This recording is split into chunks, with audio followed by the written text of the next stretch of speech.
इश्की और तारा बुआ की हुई जबरदस्त लड़ाई। इश्की ने तारा बुआ को दिया करारा जवाब।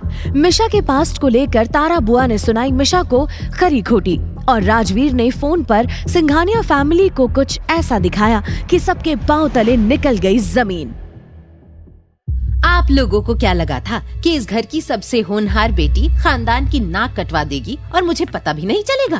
तारा जब अर्नव और कोमल से ये बात कर रही थी तो वहाँ पर मिशा और इश्की भी आ गए और तारा बुआ की ये बात सुनकर इश्की ने हैरानी के साथ कहा, बुआ जी आप कहना क्या चाहती हैं? अच्छा जी, अब मैं तुम्हें अपने कहने का मतलब भी समझाऊं। मुझे सब पता चल गया है कि कैसे इस आवारा मिशा की वजह से हमारे खानदान की इज्जत पर दाग लगा है। मुझे तो पहले से इसके लक्षण देखकर समझ आ गया था कि ये जरूर कोई गुल खिलाएगी।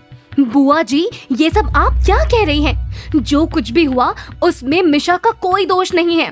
मुझे मत समझाओ इश्की, जितना दोष उन लड़कों का है उतना ही मिशा का भी है।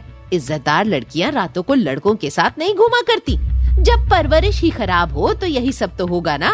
बस कीजिए बुआ जी, आप अपनी हद पार कर रही हैं। 2 कौड़ी की लड़की मुझे मेरी हद बताएगी? तू कौन सी दूध की धुली है? तेरी ही संगत में मिशा बिगड़ गई और ये सब हो गया। कैसे डोरे डालकर तूने सीधे साधे राजवीर को फंसाया मैं सब जानती हूँ। एक अनाथ होकर भी रातों रात सिंघानिया खानदान की बहू बन गई और जब से तेरे पाँव इस घर में पड़े हैं ना, इस घर की सुख शांति को तो आग ही लग गई है। मैं कहती हूँ भैया इस लड़की को घर से जल्द बाहर निकाल दीजिए, नहीं तो बची कुछ इज्जत भी चली जाएगी।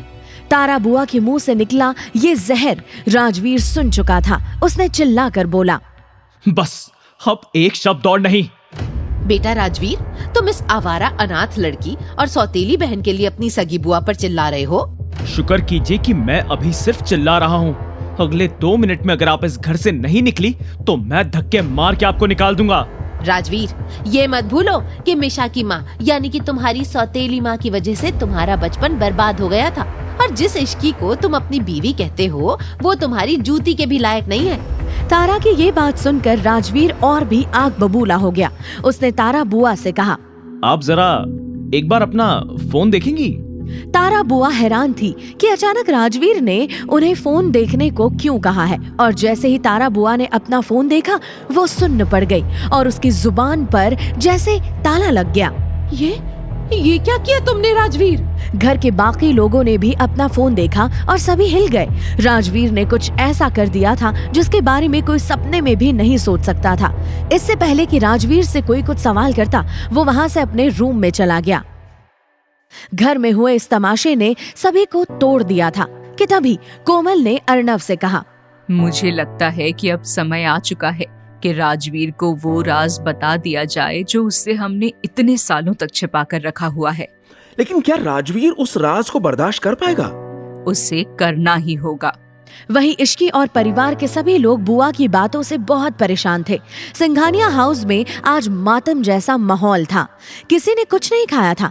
राजवीर अपने रूम में बैठा हुआ था। उसके सामने खाने की प्लेट रखी हुई थी लेकिन राजवीर ने कुछ खाया नहीं था कि तभी इश्की रूम में आई और उसने राजवीर से कहा, आपने खाना नहीं खाया? नहीं, भूख नहीं है। अरे ऐसे कैसे भूख नहीं है? ये खाना मैंने बनाया है तो आपको खाना ही पड़ेगा। क्या ये खाना तुमने बनाया है? राजवीर ने इश्की के कहने के बाद थोड़ा सा खाना खा लिया और फिर इश्की ने मौका देखकर राजवीर से कहा, मुझे आपकी एक बात बिल्कुल पसंद नहीं आई और मुझे लगता है कि आपको अपनी गलती सुधारनी चाहिए। गलती? कैसी गलती? राजवीर की किस गलती को सुधारने की बात कर रही थी इश्की? क्या तारा बुआ चलेगी कोई नई चाल? राजवीर ने फोन पर सबको ऐसा क्या दिखाया कि पूरी फैमिली हो गई शॉक्ड? क्या तारा बुआ की बातों से परेशान होकर मिशा उठा लेगी कोई गलत कदम? ये तो इसका फुल एपिसोड सुनकर ही पता चलेगा। फुल एपिसोड सुनने के लिए डिस्क्रिप्शन में दी गई लिंक पे क्लिक कीजिए और वीडियो में पूछे गए सवाल का जवाब देना ना भूले, जिसका जवाब आपको मिलेगा उसी फुल एपिसोड में। कमेंट करने वाले 10 लकी विनर्स को मिलेंगे 500 कॉइंस। तो सुनते रहिए डेविल से शादी सिर्फ पॉकेट FM ऐप पर।